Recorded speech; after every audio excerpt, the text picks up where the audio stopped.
How to get the perfect wax patch with hair. The Heire Hot Wax Kit can be used on the face, eyebrows, underarms and bikini areas. Begin by using the pre-wax wipe to wipe the area that you will be waxing.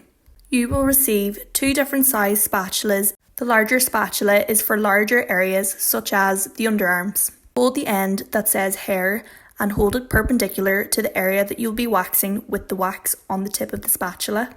Apply the wax in a lowercase L motion. Add more if you would like to create more of a lip towards the end to make it easier to remove. On the side that you're lifting the wax from, there should be a little bit more wax in comparison to the other side. Tap your wax patch over and over until it feels dry enough to remove. Peel away and towards the skin rather than up and away from the skin. Now with the smaller spatula, this will be used for smaller areas such as eyebrows or upper lip.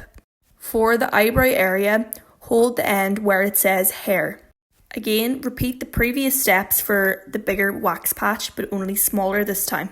Here are a few clips of a wax patch being created so that you can see the motion used when doing it yourself. Your wax patch should have a curve. Practice on the inside of your wrist until you get it perfect. You can use the other end of this spatula for bigger areas such as your upper lip. Use the same lowercase L motion to create your wax patch.